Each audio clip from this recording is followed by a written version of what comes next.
Sziasztok! Köszöntelek a csatornámon, Attila Taró. Ebben a kirakásban Karácsony Gergely Budapest főpolgármesterének a jövőjét nézzük meg.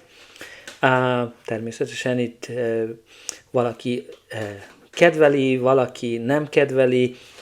Biztos vagyok, hogy valakinek, valamelyik oldalnak biztos, hogy nem fog tetszeni a végkimenetele. De hát én csak a kártyákat olvasom. Én nem Magyarországon, tehát nekem tök mindegy, hogy mi az ő jövője. Ha át akarod ugrani a keverést, akkor azt a leírásban megteheted. Ha pedig még itt vagy, akkor ugye láthatod, hogy ez általában egy elég hosszú folyamatot vehet időbe. De mindenképpen írd be a kommentbe azt, hogy mit gondolsz Karácsony Gergelyről, szerinted milyen munkát végez, mint Budapest főpolgármestere, különösképpen, ha Budapesten vagy, hogyan látod azt, javul-e Budapestnek a helyzete, vagy nem, mi az, amit szeretnél látni, hogy változzon, vagy mi az, amit szeretnél látni, az, hogy ne folytatódjon. Nagyon érdekel a komment, természetesen legyetek úgymond kulturáltak, ami úgy látszik az interneten nagyon-nagyon nehéz az embereknek, hogy normálisan kifejezzék a véleményüket, de azért légy szíves, próbáld meg, mert igazán azzal csak jobb ember leszel. Tehát még egy pár lap hátra van. Mi alatt ugye a keverést folytatjuk, mindenképpen nézd meg a többi videómat, elég sok politikusra vonatkozó elemzést publikáltam, valamint nézd meg a saját jegyedre vonatkozó előrejelzéseket is. Havonta szokott minden jegyre kirakás a pénzügyi és a szerelmi területen is, tehát minden hónapban 2 videó van. Mindenképpen nézd meg, lehet, hogy segít. Aztán napi előrejelzések is vannak, ahol igazán tanácsot kaphatsz a napra vonatkozólag.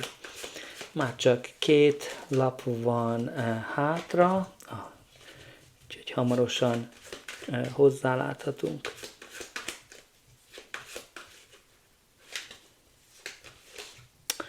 Oké.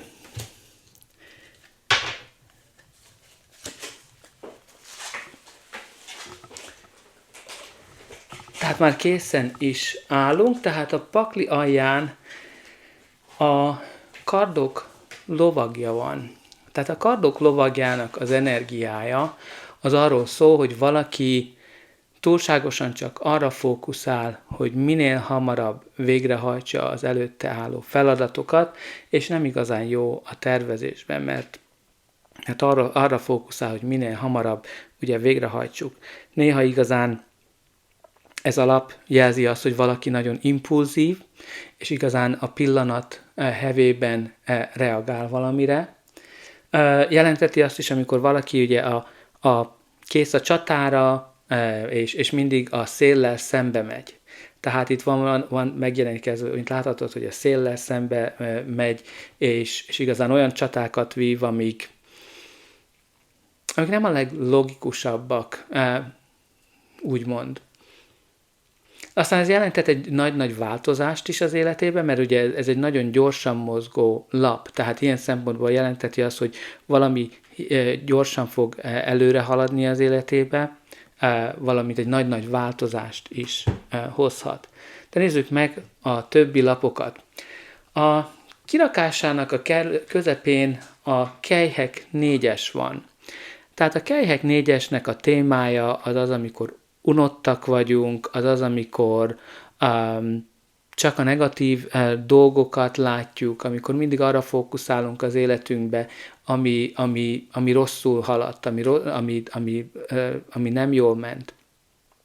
és emiatt igazán nem látjuk az előttünk lévő lehetőségeket, amik úgymond lehet az órunk előtt van, mert lehet, hogy arra fókuszálunk, hogy mi lenne, ha ez lenne, mi lenne, ha az lenne. Tehát itt van mindenféleképpen egy megfáradtság ebben a lapban, unottság, valamint kiábrándultság, ami ezzel a lappal jön. Tehát itt ez a központi téma az ő életébe, hogy valamiben nagyon beleunt, valamiből nagyon kiábrándult. Ez természetesen lehet a munkája, a főpolgármesteri poszt, ez lehet bármilyen területen igazán, nem csak a szakmai életére, lehet a kapcsolatára is vonatkozhat. Ami fontos itt, hogy van valami kiábrándultság, és emiatt ő nem látja a lehetőségeket. Az első lap ebben a kirakásban, ami a botok ásza, ez általában valamilyen új, friss, szenvedélyes energiát hoz az életünkbe, ez a szikra, amiből igazán sokkal több minden keletkezhet. Ez lehet egy új ötlet, egy új állás, egy új megközelítésmód, valami, ami nagyon szenvedélyes. Tehát itt lehet egy új ötlet, ami van, amire lehet, hogy neki oda kellene figyelni jobban, mert ugye ez ki a régivel, be az újjal típusú energia, tehát itt van valami újfajta megközelítésmód is, amit szerintem neki észre kellene venni, mert van valami, amit ugye nem lát. A következő lapja ennek a kirakásnak a végítélet.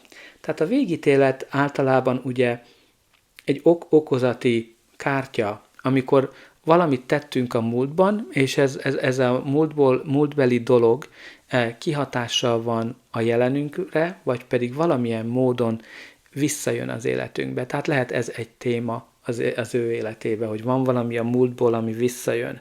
De ez a felismerésnek is a lapja. Tehát amikor felismerünk valamit az életünkbe, tehát felismerjük azt, hogy mi a mi elhivatottságunk, mi az, ami boldoggá tesz minket, mi az, amit szeretnénk csinálni, úgymond. Tehát ez általában ez az elemzés, amikor értékelésen esünk át. Ez lehet igazán a nép is, amikor tehát ez az értékelés olyan szempontból is előfordulhat. Valamint ez valami jogi helyzetre is vonatkozhat. Tehát ez a jogi helyzet, ez bármi lehet, tehát lehet Budapesttel kapcsolatos, lehet bármi, ahol igazán valamilyen döntés születik.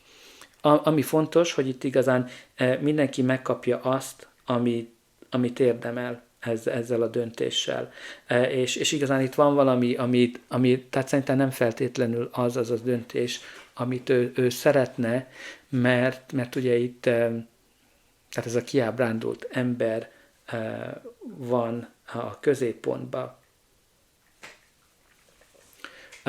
Aztán a következő lapja ennek a kirakásnak az érmék királynője, ami igazán egy udvari kártya, így lehet az ő energiája, egy személy a körülötte lévők között, aki igazán erről a királynőről azt kell tudnunk, hogy ez egy nagyon konzervatív megközelítésmóddal rendelkezik.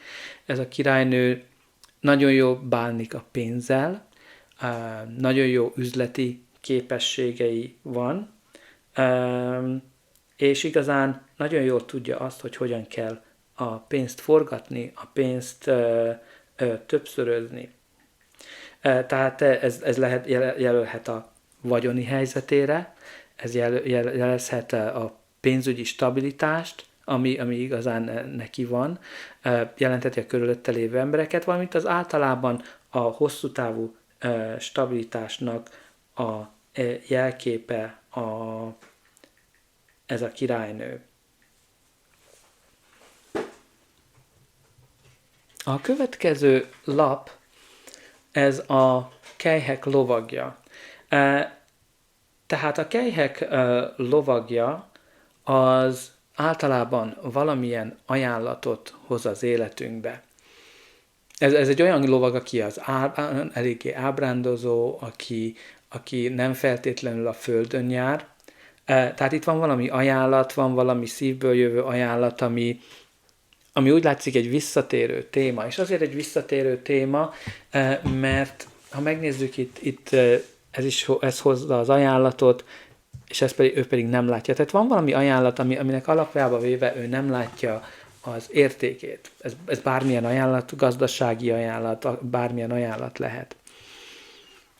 A következő lap az érmék 10-es. Az érmék 10-es az igazán egy nagyon pozitív lap, mert igazán jelzi azt, hogy az életünknek egy szakasza lezárul, és egy új szakasza jön be. De ez egy nagyon pozitív lap, különösképpen a pénzügyek területén, mert ugyancsak a hosszú távú stabilitásról szól, és jelzi azt is, hogy ugye itt több generációs vagyonnak a megtestesítője. Tehát nem tudom, hogy milyen családi helyzetből jön, de itt ez a kártya mindenképpen több generációs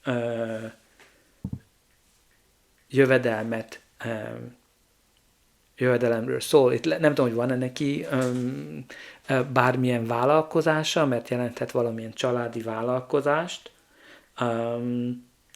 ami lehet, hogy ugye fontos lehet az ő életébe. Tehát itt ez erősen lehet egy anyafigura is, aki pénzügyileg nagyon jól áll. De alapvetően ez a kártyák jelölhetik a stabil családi hátteret is, ami egy hosszú távú kapcsolatnak is, és mindenképpen lehet a szimbóluma.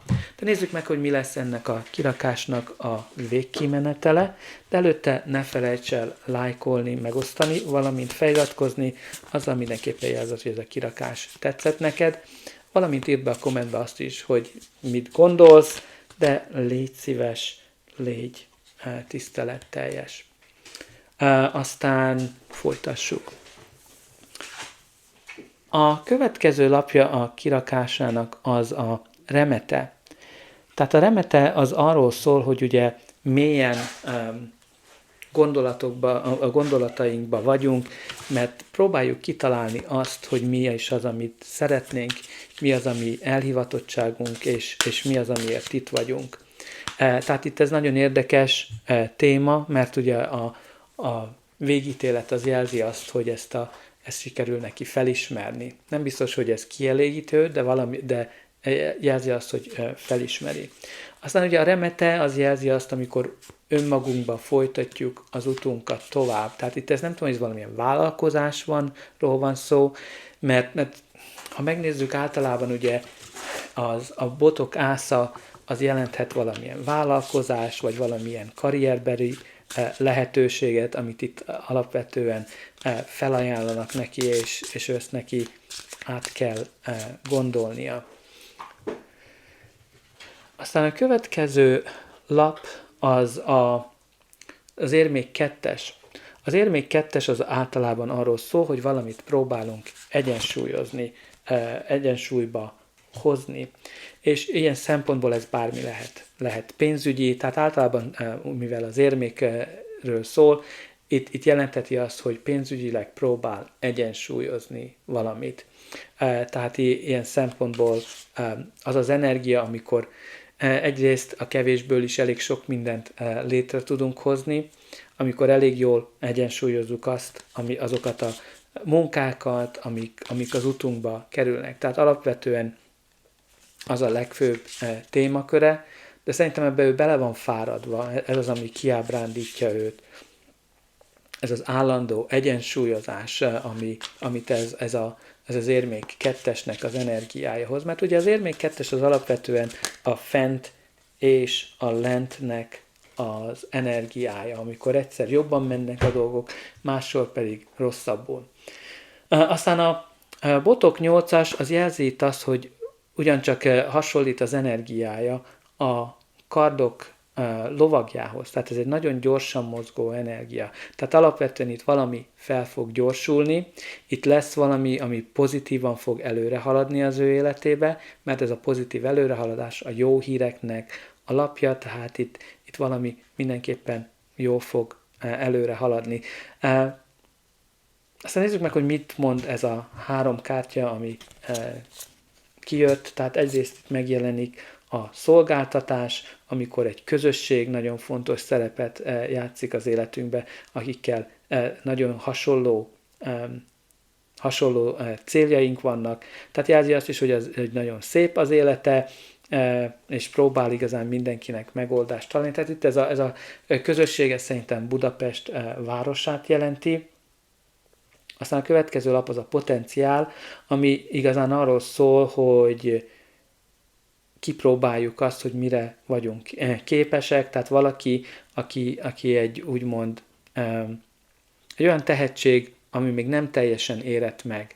Tehát szerintem itt jelzi azt, hogy ő benne van sok tehetség, de még nem biztos, hogy teljesen megérett. Ezzel egyetérthetsz, vagy nem, én csak a kártyának a jelentését mondom. De azt is jelzi, hogy igazán itt elég fáradhatatlan. Aztán nagyon érdekes, hogy kijön itt a légi utazás, valamint az előrehaladás, ami ugyancsak ezt a botok 8-as energiát hozza. Tehát lehet, hogy van valami előrehaladás, vagy pedig valamilyen utazás, ami fontos lehet az ő életébe.